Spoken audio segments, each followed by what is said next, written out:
Hi everyone, and welcome to another video. It's me, the creator of this channel, Crystal Lee. I post three things on this channel every week, except for the past 2 weeks. I took a break. I post a Moody Monday video where you never know what you're going to get, but you always get a video. A What We Reading Wednesday video, where we talk about what we're reading, what we read, and what we want to read. And a Van Life Friday video where I vlog and talk about my alternative lifestyle living in a van. Everyone meet Ben. If any of that is your vibe, or you're just interested in seeing if it could be your vibe, subscribe. Or just let me pop up on your feed when the universe thinks you need to see me or hear me. Leave it up to chance or fate. I'm okay with that. But this video is a What We Reading Wednesday video, and we're going over all the books that I read for the month of July. For every one book I finish, I add 5 more to my TBR. There's just so many good books to read.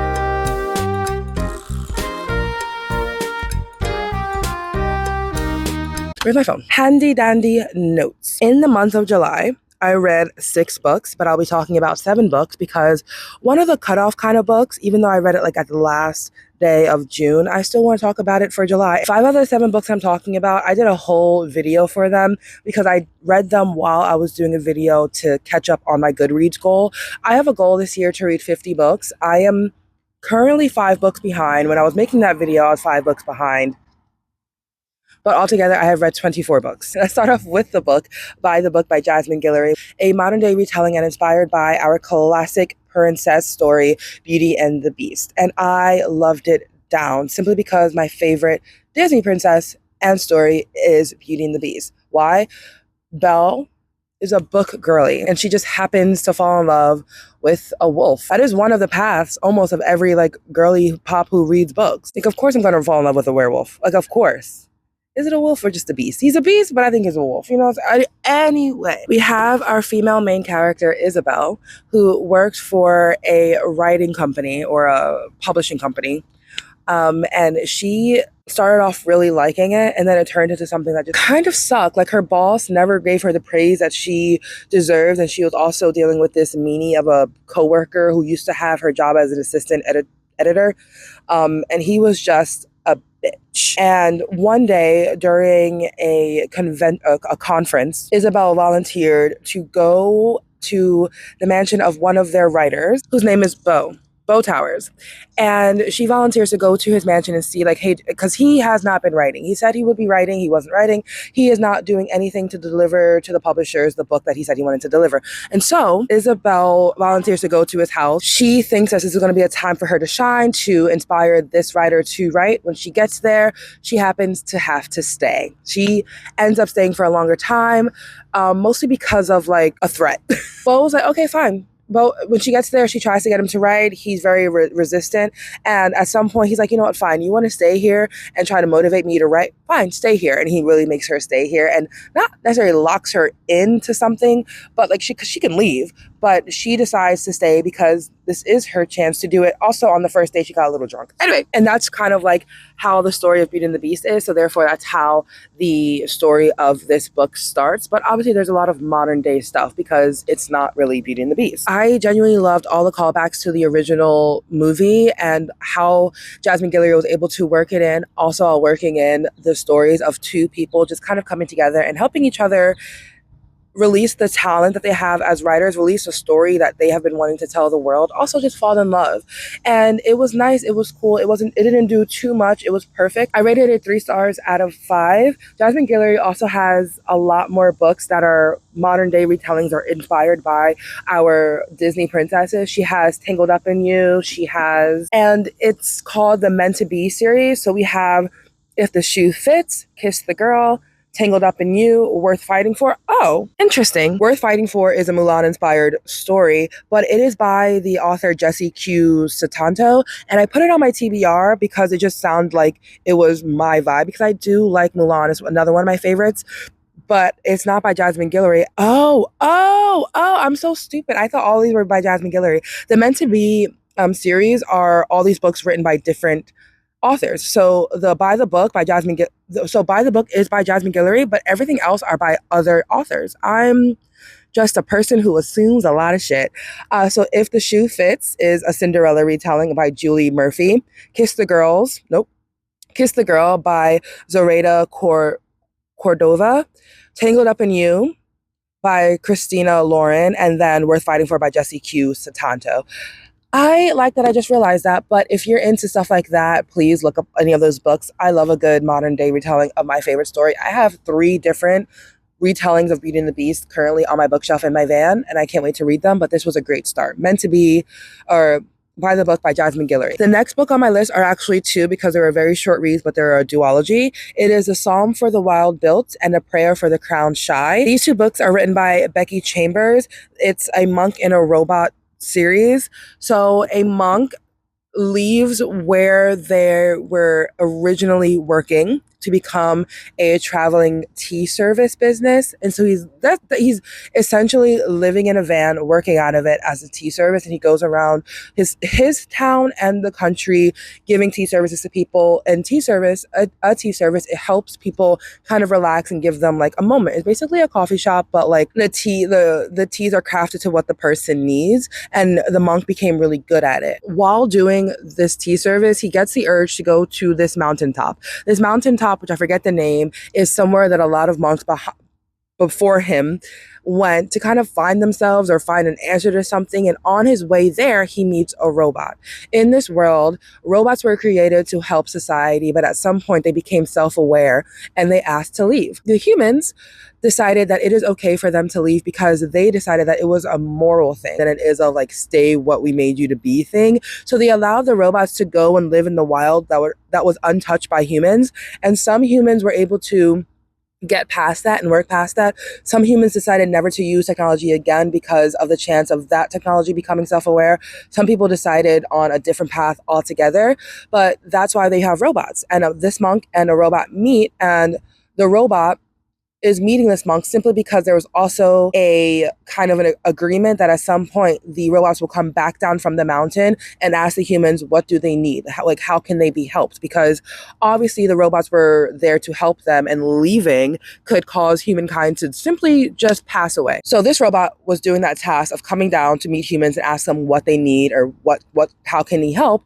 And he meets this monk who is trying to literally still find himself and find what he wants, and has these urges to go and explore and find a purpose. That's for book 1. That was the Psalm for the Wild Built. They both, the monk and the robot, both get to this mountaintop and learn a little bit of history of the monks and some people who came before them.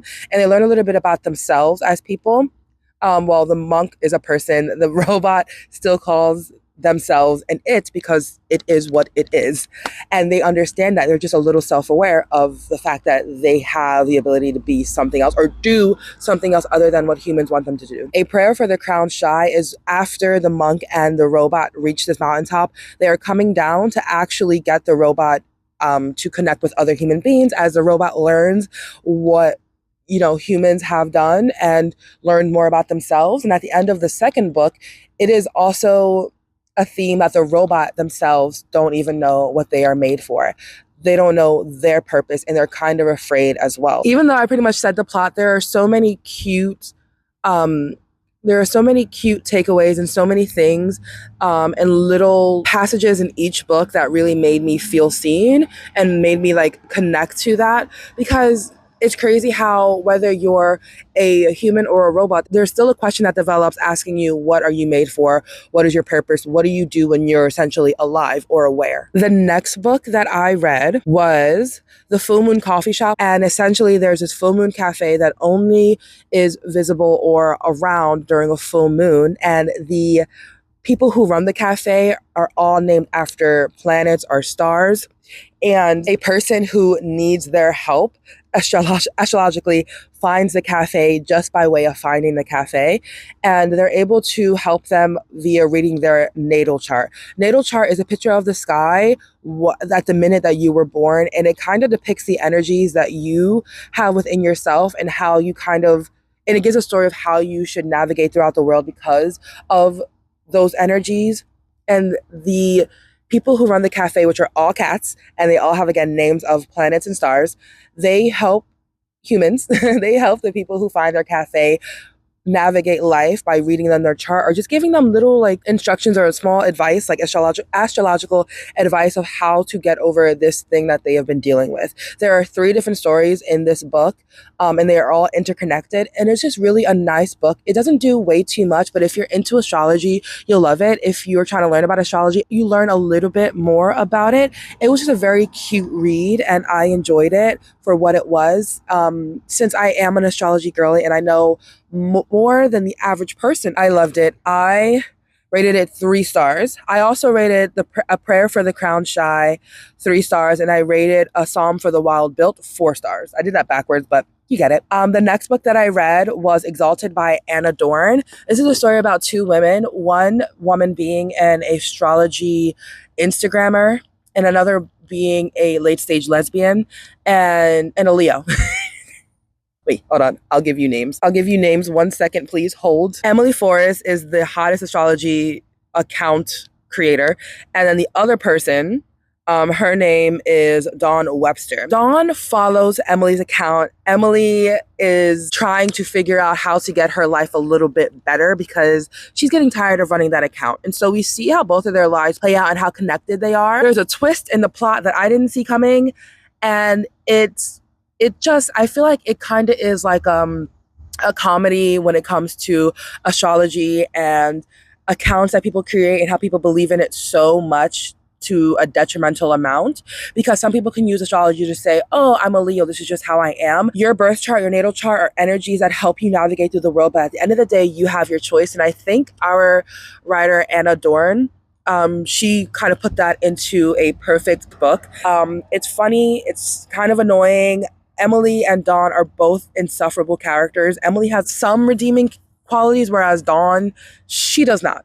And by the end of the book, no one really learns anything. The plot twist, and then we call it a day. It is a vibey book. Don't try to go in there learning too much. Just know that you will be entertained while you read it. I rated it 3 out of 5 stars, and it was nice. It was a fun read to just get me like here. Because sometimes I read things that completely take me out for a week. Sometimes I read things that are very underwhelming, and it was really just nice to read that book and just be like here. And it was nice. Didn't do too much. I didn't do too much. I enjoyed it. And I think that's really why I star things as 3 stars. Like 5 stars are like 5 stars are the books that like take me out for a week that I can't like stop thinking about. Books that I rate 3 stars are just like a good book. I have some pros, some cons, but at the end of the day, it's like still just a good book.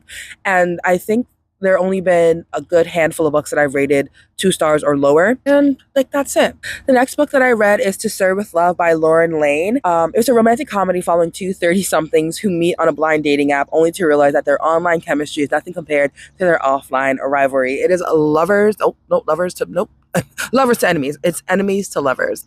And it's nice. It gave me the same feeling as You've Got Mail. Our female main character, Gracie, is a wine shop owner. She took over the shop from her dad, who passed away. And although she has a brother and a sister who agreed to help her take over the shop, they weren't helping. We have the owner of the lease, a man named Sebastian Andrews. His company owns the lease, and they keep asking her if they can buy out her lease to put in basically a high rise. And because she feels like insulted by like, why do you want this? And she feels like a tug on keeping the business because it was her dad's and her dad loved it so much, and his dying wish was to keep the business in the family. She took it upon herself to be the one who does it, although she really, really, really, really is just wants to do art and paint and draw. She and Sebastian are talking to each other on a blind dating app where they have never seen each other, but they just talk to each other on and off. The story unfolds to where Gracie is trying to figure out her love life with some high standards that she's had since she was like in elementary school. High and specific standards. Trying to figure out if she really wants to continue running this business that is essentially failing or go towards her dreams. And her hate for Sebastian Andrews because she would give it up if it wasn't for his ass trying to make her give it up. But then we have Sebastian Andrews, who she finds redeeming characteristics in while dealing with him through this entire story. And at the end, obviously, you know what happens. It was, again, one of those books that were just like right here. It was nice. It was feet kicking. It's a sweet romance, and I liked it. I did a read with me video for this book, and I had a couple predictions through it. And honestly, they were mostly false. So it's not predictable, but you know how it ends. And if you're into that kind of stuff, I would read it. I rated it a 3-star out of 5. The next book is I Got Abducted by Aliens and Now I'm Trapped in a Rom-Com by Kimberly Lemming. She is a sci-fi queen, I'm just assuming, because all of her books mostly are on my TBR, but she has like these wild titles and I love it so much. Like, a couple of them are That Time I Got Drunk and Saved a Demon, The Time I Got Drunk and Needed a Love Potion Out of Werewolf, The Time I Got Drunk and Saved a Human. Like, her books are so like out of pocket, but it's so good. I enjoyed reading I got abducted by aliens and accidentally landed in a rom-com. One, because it was so nonsensical, but it was so good. It was really funny. It never let up. There was always something happening. It was kind of high stakes sci-fi with like 30% smut. But it was a good book. It was funny, it was sensual, it was sometimes out of pocket, because what are we doing?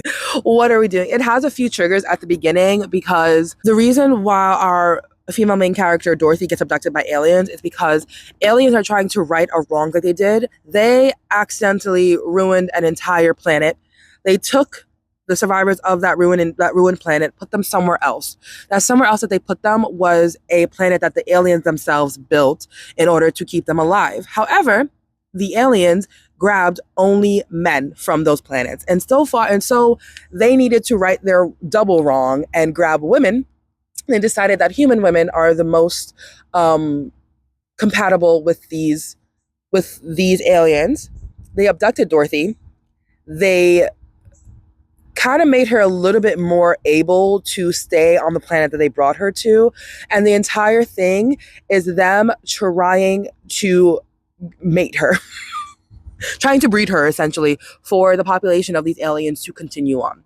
And from that, we have a talking lion, we have talking owls, we have different kinds of men. Thing that you read when you just need to have a good time while reading, because reading is essentially almost never that serious. I love reading a book that really gets me thinking. This had me cackling, saying what, and just really like into it. So if you're into any of those books, if you're into a story like that, I would 100% pick it up and read it. I'm excited to read all her other books because, girl, Miss Lemming, she really kind of just takes her imagination and puts it on paper, and she doesn't let up. And I enjoy that so much, because to write a story is to be so tapped into your imagination that no one can fucking stop you. And no one fucking stopped her. Loved it. And her dedication page was also talking about how her editor and publisher was just like, no, if you're going to go all in, go all in. And that book went all in when it came to imaginary stuff. And the last book that I read in July was a book called Lights Out by Navessa Allen. This book came out August 6th of last year. And I did hear a lot about it. I heard how smutty it was. I heard how crazy it was. And I was in California with a few friends, and we were in Target looking at the book section because one of my friends, she wanted to pick up Quicksilver, and we saw Lights Out. We read the triggers, we read the description on the back, and we're like, we're all getting it. So we all got it, and we're reading it through our time in California, and I finished it literally a few days ago, still in July. And I did a whole read with me on it, and I called it Lover Girl Reads Smutty Ass Book, because I thought it would be the smuttiest thing that I read, because it is a dark romance. Only thing that really took me out of it was the dark part of the romance. Everything else was like fine. I liked it. I rated it 3 stars because at some point it was just too much. At some point I was just like, all right, we get it. They fuck. Okay, we get it. It was a crazy time from start to end. And I liked it. I think it was just way too much. We have our female main character, Allie, and then we have our male main character, Josh. Allie is a trauma nurse at one of the most in the most like high crime area, so she sees a lot. And Josh is a high tech hacker,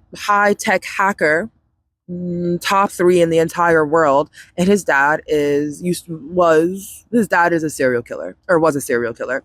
And so he had to, at an accidental death, run in with the mob, or inclusion of the mob, and a little bit of love, a lot of sex, and you got Lights Out. I rated it 3 stars out of 5. 1, because it was too long, and it was way too much. But I do have a video with me actually reading it with my friends, and then some apart. And then some of the videos me reading it by myself, that it's coming out in a couple weeks, just simply because of the schedule that I have. So if you're interested in that, just wait it out, my loves, you'll see it. But those are all the books that I read for the month of July, and I loved each and every one of them. If any of the books that I mentioned in this video is something that you read, put it down below. If you want to read, let me know down below. I love you. I am grateful for you, and I will see you in the next one. Bye.